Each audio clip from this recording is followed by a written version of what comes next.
Okay, चलिए trades आज थोड़ी हम कम ही रख रहे हैं क्योंकि मार्केट इतना ज़्यादा वॉलेटाइल है। तो आज हमारे पास थोड़ा टाइम है थोड़ा लॉन्ग टर्म की बात करने का, थोड़ी मैनेजमेंट से बात करने का।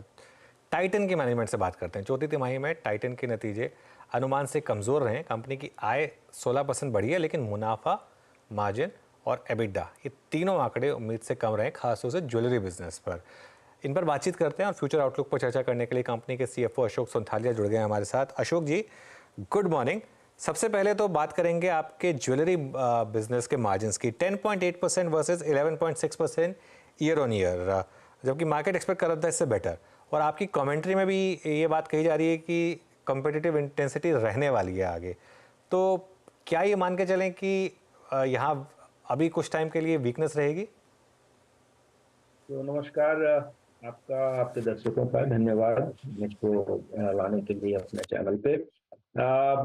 क्वार्टर 4 और पूरे साल के अगर आप ग्रोथ नंबर देखें तो काफी सेटिस्फैक्टरी परफॉर्मेंस था in spite of slightly challenging environment externally, macro wise, geopolitical situation, gold price volatility, and of course competition is also being there. Margin front पे एक बात बताना चाहता हूँ। पिछले साल के नतीजों की जब हम बात करते थे FY23 की, हमने हमेशा बताया था कि वहां पे हमारे कुछ वन ऑफ गेन्स बैठे हुए हैं जो अब अबाउट 1% के आसपास का हमको इन्वेंट्री गेन्स थे, कस्टम ड्यूटी का गेन था, उसके चलते फायदा था। तो आप अगर उससे कंपेयर करें नॉर्मलाइज करके तो 30-40 बेसिस पॉइंट का फर्दर प्रेशर FY24 में रहा है। और दो कारण हमने बताए, क्योंकि ज्वेलरी बिजनेस कंट्रीब्यूट करता है मैक्सिमम हमको। तो गोल्ड प्राइस वॉलेटिलिटी पूरे साल में पिछले 12-13 महीनों में 18 से 20% दाम बढ़ गए हैं गोल्ड के। और कॉम्पिटिटिव इंटेंसिटी, क्योंकि एग्जिस्टिंग प्लेयर भी एक्सपैंड कर रहे हैं, नए प्लेयर भी कुछ आ रहे हैं। तो आई थिंक रिटेल कैपेसिटी काफी बढ़ गई है and demand will take time to catch up. Gold price increase have dampened a little bit consumer segment, which will stabilize. We are hoping Akshaya Tritiya is coming up, and we believe that we will have a good performance there. बिल्कुल। अच्छा देखिए, obviously Titan के margins में एक बहुत बड़ा जो contribution होता है वो होता है मेकिंग चार्जेस का।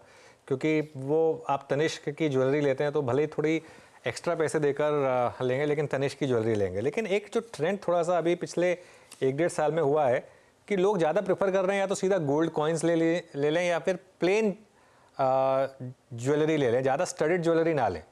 तो उसका कितना इम्पैक्ट रहा है और क्या उस ट्रेंड में कुछ चेंजेस की आप एक्सपेक्टेशन करके चल रहे हैं?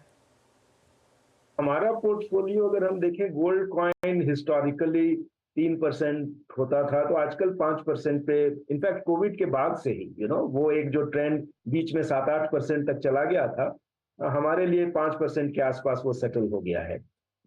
As far as gold jewellery में जो आपने बोला कि सिर्फ प्लेन ज्वेलरी ले रहे हैं, तो अगर प्लेन आप बोले तो प्लेन के अंदर भी बहुत तरह की कॉम्प्लेक्सिटीज होती हैं। हमारा अनुभव ये रहा है कि नाउ गोल्ड में डेली वियर के अलावा भी पोल्कीज और उसके आगे भी जो कॉम्प्लेक्स ज्वेलरी है, लोगों का रुझान है उधर, और काफी अच्छा हम देख रहे हैं कि लोग खरीदना चाहते हैं। As far as diamond jewellery is concern, हमने पहले भी बात की थी कभी कि सॉलिटायर डायमंड में थोड़ी वीकनेस है, जो कि लार्ज कैरेटेज जो होते हैं, वहां पे थोड़ा प्राइस करेक्शन भी आया, हमने भी प्राइस करेक्शन लिया था। वहां पे स्लो डाउन है क्योंकि वहां पे थोड़ा सा लगता है कंज्यूमर सेंटिमेंट वीक है। बहुत ज्यादा हाई वैल्यू स्टडेड में थोड़ा सा हेजिटेंसी हमने देखी है। बट अदरवाइज डायमंड ज्वेलरी में नए कस्टमर जो हमारे साथ जुड़ रहे हैं या बायर ग्रोथ जो है, उसमें हमने कोई कमी नहीं देखी है क्वार्टर 4 में। अशोक जी, मैं इससे पहले कि वॉचेस सेगमेंट में आऊँ, मैं थोड़ा सा एग्जैक्टली आना चाह रहा था कि ये डायमंड सेगमेंट में जो लैब ग्रोन डायमंड्स हैं, मैं लास्ट धनतेरस की सेल में, दिवाली की सेल में भी इसको बहुत सुन रहा था। इससे क्या इम्पैक्ट पड़ रहा है, इसका इम्पैक्ट थोड़ा सा समझाएंगे। और 2024 के अंत तक आते आते ये मार्केट ज़्यादा एक्सपेंड करेगा क्या आपके मुताबिक? इसका इम्पैक्ट क्या होगा? तो देखिए, अगर आप लैब ग्रोन डायमंड की बात करें तो शुरुआती हुई जो अमेरिका में, यूएस में, और वहां पे जो ब्राइडल एंगेजमेंट रिंग सेगमेंट है, जो कि बड़ा सेगमेंट है अमेरिका के कॉन्टेक्स्ट में, उसमें मीनिंगफुल वे में लैब ग्रोन डायमंड ने एंट्री ली है और सब्स्टिट्यूट भी किया है। लेकिन उसके बाद आप अगर यूरोप और चाइना और अदर कंट्रीज जो कि बड़ी ज्वेलरी मार्केट्स हैं, वहां पे कोई खास ट्रैक्शन नहीं दिखाई पड़ रहा है। As far as India is concern, वहां पे कुछ नए ब्रांड्स आए हैं जिन्होंने lab grown diamond jewellery offer करना शुरू किया है। हम पैनी नजर बनाए रखे हुए हैं क्या हो रहा है, कंज्यूमर का कैसा रुझान है इस कैटेगरी के प्रति। लेकिन ओवरऑल अभी तक हम ऐसा कोई इम्पैक्ट एट्रीब्यूट नहीं कर पा रहे हैं इस कैटेगरी को, इसके चलते कुछ हो रहा है डायमंड ज्वेलरी सेगमेंट में। सर्टेनली जो प्राइस डिफरेंस होता है वो बड़े कैरेटेज पे होता है वीरेंद्र जी। छोटे डायमंड में कोई बहुत मीनिंगफुल डिफरेंस नहीं है अभी तक। और डिमांड जो कि हम बता रहे हैं, जो हमारे जो रिटेल सेगमेंट के रिटेल नेटवर्क में, हमने ऐसा कोई असर नहीं देखा है। अगर आप हमारे यूएस स्टोर्स की भी बात करें तो वहां पे 50% से ज्यादा स्टडेड का रेशियो है हमारा, और वहां पे भी हम कोई ऐसा फर्क नहीं देख रहे हैं। कैरेट लेन जो कि मोस्टली डायमंड ज्वेलरी कंपनी है, वो 34% की ग्रोथ रही पिछले साल। बट ये एक इम्पॉर्टेंट डेवलपमेंट है इंडियन मार्केट में, वो कैसे आता है हमारी, it will not replicate US market for sure, क्योंकि डिफरेंट टेस्ट है हमारे इंडिया में कंज्यूमर्स का। स्टोर ऑफ वैल्यू के अराउंड अभी भी क्वेश्चन मार्क बना हुआ है, जो कि एक बड़ा कंसिडरेशन है इंडियन कंज्यूमर्स का ज्वेलरी परचेज में। सो देखते हैं, हम जैसे मैंने आपको बताया, we are really watching it very carefully and take our steps accordingly. Okay, चलिए अच्छा बात है सर, वॉचेस सेगमेंट पे यहाँ पे मार्जिन्स आपके 8.5 रहे वर्सेस 11.3। एक बहुत ही, अगर आप देखिए, फेवरेट और हॉट सेगमेंट है ये। बीते स्पेशली 2 साल में इसकी प्रेजेंस बढ़ी, आपके रेवेन्यूज़ काफ़ी बढ़े, लेकिन यहाँ पे डिजिटल मार्केट में स्पेशली जो एनवायरनमेंट है वो काफ़ी कम्पिटिटिव है। अब आपके पास यहाँ पे 200 रुपये से लेकर एप्पल की लगभग 50,000 रुपये की वॉच सब अवेलेबल है सर। डिजिटल और एनालॉग दोनों कितना कंट्रीब्यूट कर रही हैं, और मार्जिन्स अभी भी ज़्यादा अच्छा कौन दे रहे हैं? और डिजिटल सेगमेंट में अब क्योंकि सैमसंग भी आके करीब 3 से 4 हज़ार की रेंज में अपनी वॉचेस को प्लेस कर रहा है, ये सेगमेंट क्या प्रेशर में रह सकता है अगले कुछ क्वार्टर्स में आपके मुताबिक? तो मैं आपको बताऊं कि जो एनालॉग सेगमेंट है, जहां पे हमारी premium watches and Titan brand काफी अच्छा कर रहे हैं, सो वो अभी भी 87-88% कंट्रीब्यूट कर रहा है वॉच बिजनेस को। एंड उसमें मार्जिन में भी कोई ऐसा प्रेशर नहीं है हमारे पास। उसके जो लोअर सेगमेंट है एनालॉग में, जहाँ पे हमारा सोनाटा, फास्ट ट्रैक प्ले करते हैं, उनकी growth trajectory of course slow हुई है। वहां पे थोड़ा सा प्रेशर है एंट्री लेवल में, क्योंकि वहां पे मेरे हिसाब से स्मार्ट वॉचेस का सब्स्टिट्यूशन ज्यादा हो रहा है लोअर प्राइस पॉइंट पे।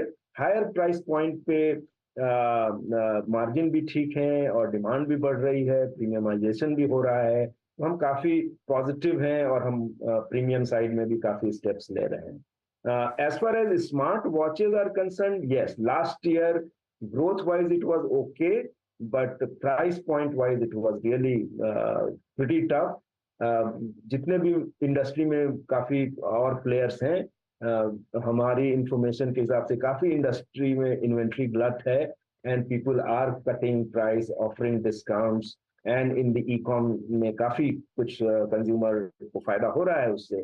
जहां तक हमारा विश्वास है कि अगले 6 महीने में ये इन्वेंट्री सिचुएशन क्लियर होना चाहिए, और जो Q3 में फेस्टिव आएगा उस समय वापस ये कैटेगरी को मार्जिन वाइज स्टार्ट इम्प्रूविंग। अभी ग्रोथ तो हो रही है, बट मार्जिन काफी खराब है वहां पे। हमारा जहां तक सवाल है, हम 2 तरह के सेगमेंट में प्ले कर रहे हैं। एक जो फास्ट ट्रैक ब्रांड के थ्रू हम 2-2.5 हजार से 4-5 हजार तक का सेगमेंट एक हमारा है, जहां पे हम प्ले कर रहे हैं और काफी अच्छा वॉल्यूम वाइज किया है, लेकिन जैसा बताया मार्जिन वाइज हमें भी चैलेंज है वहां पे। जो एक प्रीमियम सेगमेंट है 8 से 12 हजार, जहां पे हम टाइटन ब्रांड के थ्रू स्मार्ट में प्ले कर रहे हैं, वो धीरे धीरे ट्रैक्शन हो रहा है। काफी नए models both the segments will see in the coming years starting from June. So margin pressure in the smart category as far as Titan is concern, हमको लगता है 6-8 महीने से स्टार्ट इंप्रूव करना शुरू करना चाहिए। सो ओवरऑल वॉच डिवीजन जो कि आपने देखा 8.5%, मैं समझता हूं कि यहाँ से हम धीरे धीरे आगे ही जाएंगे वापस 12% की तरफ FY25 में, and that's the plan towards which we are working. Okay अच्छा, अब कैरेट लेन में आपने बाकी का जो हिस्सा बचा था 0.36% वो भी ले लिया, तो अब दो पार्ट सवाल है मेरा। एक तो आपकी वो कैरेट लेन की वेबसाइट पे अभी भी लिखा हुआ है तनिष्क पार्टनरशिप, क्या उसको आप चेंज करके तनिष्क ब्रांड करेंगे?